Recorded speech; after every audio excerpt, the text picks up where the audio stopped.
Hey everybody, this is super overdue here, but I'm back.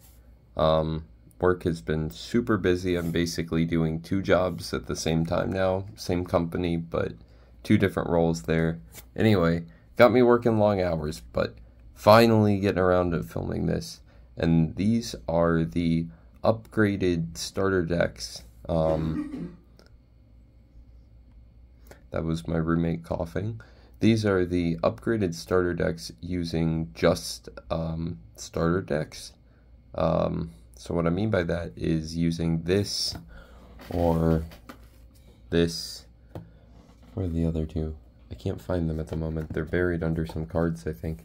But basically, this series is upgraded versions of all three, or all four of the starter decks, rather.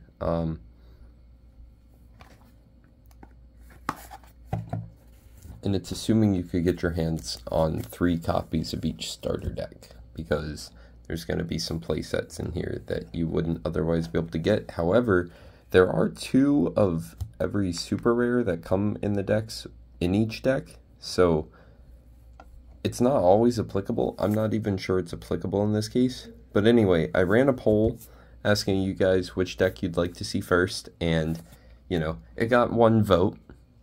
Thanks to whoever that was. You're the realest one.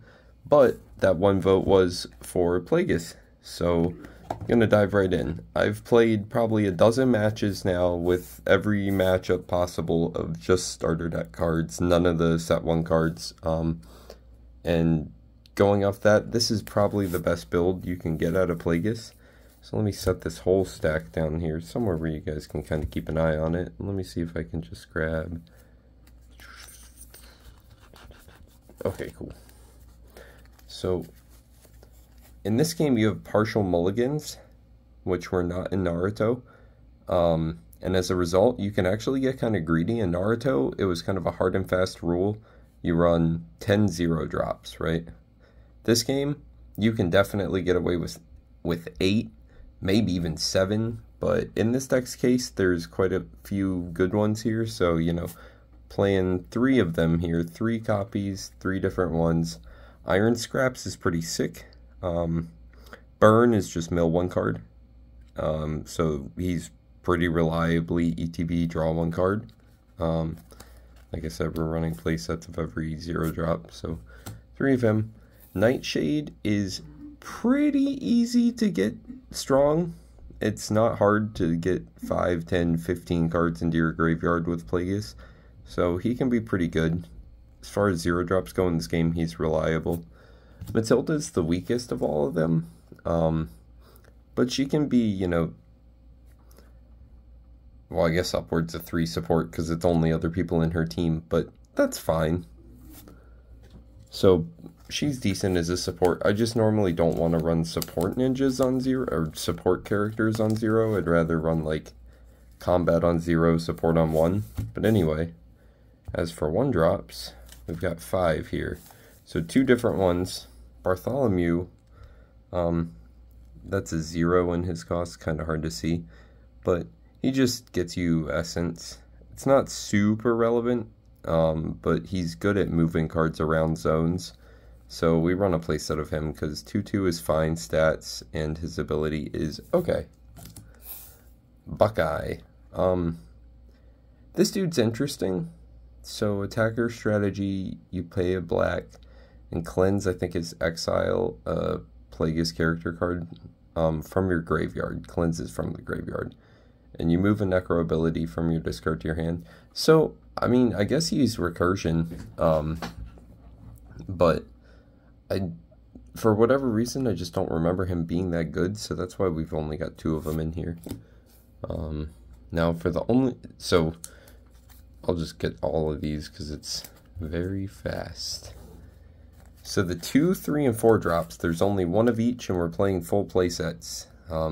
Experimenter, it's a lot, but essentially he temporarily adds an extra person to your team occasionally. He's okay. Wouldn't say he's great, wouldn't say he's bad by any means. Death Whisper is pretty good. Just sort of expensive with the hand cost and its stat lines, whatever. I'll let you guys read it, but it's a lot. Again, you're definitely going to have to play the game to really grasp the power of these cards. Sharpshade, on the other hand, is just very strong. Obviously strong. His stats are great. His effects pretty good. These guys are super good at looping things from different zones. So from your energy to your discard to your hand to play. Okay, so on to the 5-drops here. And we run 2 different ones. First off, we run a playset of Mastrone. This guy is insane. He can't be affected by the effects of your opponent's ability cards, whatever. Ability, pay 2 black. So I believe ability is during that's EOJ essentially.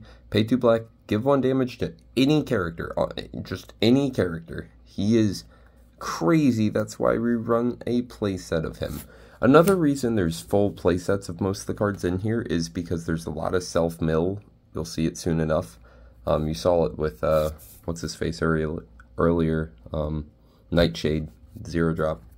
So it's kind of good too, and also with battle rewards being a thing, you're going to lose cards anyway, so you definitely want to run like full playsets, at least in this deck. But this guy we just run one of because he's okay. I'll pause, but essentially he pays 3 of anything as an ability to put this token into the opposing team in any position, which you can just put it as their head ninja and completely screw them out of that one battle. And then this guy's got a pretty annoying effect, where at the start of your opponent's turn, essentially, because they control it, they're going to injure one of their healthy characters. Now, mind you, there's legendary rule in this game, so you can't give your opponent, like, 10 of this. You could only ever give them 1. But this dude's really good. I think he's better in the Micromon deck, but he's good in this deck too. And then the 6-drops, just a couple here. Full playset of the deck card Zoladar. This guy's just crazy. So during the EOJ ability phase, you can cleanse 2 character cards from your graveyard, put in play target character card that is exiled. I don't think you can target the things you're paying the cost with, but otherwise shouldn't be much an issue, so we run 3 of him because he's pretty good. And Fascisco, the last guy, I wouldn't say he's necessarily overkill, but he's definitely worse than Zoladar. And run him anyway, because that first line attacks, your masked characters cannot receive damage during the showdown. I think like literally 100% of the cards in here are masked, so that's just all your cards. Okay, so on to missions, or I'm sorry, strategies. Let me pick them all up. There's only 9. So full playsets, just 3 cards here. Necrosphere, self-mill card. Oh, you gotta focus? There we go. Necrosphere is a self-mill card, and it can kind of let you deck manipulate when you're taking hits. Pleaguis Mercy is a self-mill, and it replaces itself, and it's better than it seems. Burn 5 is mill 5. So bye-bye. And then the last card we're running is Call of the Crows, because it's just super good. Discard a Necro character card. If you do search your deck for 2 Necro characters, move them to your hand. Every single character in this deck is a Necro. Necro is the top element there. Every single one of them. So that's just discard 1, look, and discard, and go look for any 2. And then finally, the ability cards. And man, this video was way quicker than I thought it'd be. We've got a playset of Micromon Shield. Ooh. Here, I'm just gonna, since it's the last few and we're going pretty quick, I'll just hold them up like this. Micromon Shield, a really good defensive card. 2 of Pleaguis Syringe. This card is okay. I don't remember. You don't have a ton of medicine combat attributes, but you do have like at least 6 or 7 of them. This card is definitely a case of, with the limitations being only cards found in the starter decks, although it can take from other starter decks, there were like literally nothing. So that card's kind of whatever. Now, Explosive Retort is a really weird card. It has an activated ability, attacker strategy, discard this card, mill 3. So that would be activated from your hand. You would just discard this during your strategy phase, and then you get to mill 3. That part's okay. It's got pretty generic requirements, though. I think there's like 8 people, or 9 in the deck? No, there's 11 people in the deck that can use it, so tons of people. And it's not that impossible to get the bottom one here. 20 cards in your discard, it can be done. So we run that. And then the final 2 cards, and this is where that I can grab from other decks restriction comes in. Brute Strength is just super good. Super, super generically good. Yeah.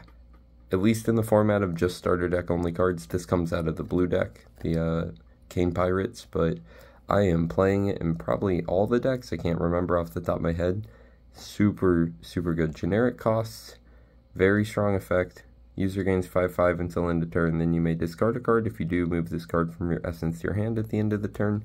And that discarded card, it's not like completely irrelevant in a deck that cares about cards going to different zones. But that was it. That's the upgraded Pleaguis starter deck. Not exactly sure which one I'll do next, but see you guys soon. And again, I want to apologize for not uploading the last 2 or 3 Wednesdays now, even especially after I made a post about it. So you're going to get this video and probably a few all in a row here. And then next month, I've already pre-filmed a ton of next month's videos. So that one, like, for sure, not going to miss a single upload. But okay, thank you for checking this out. See you next time.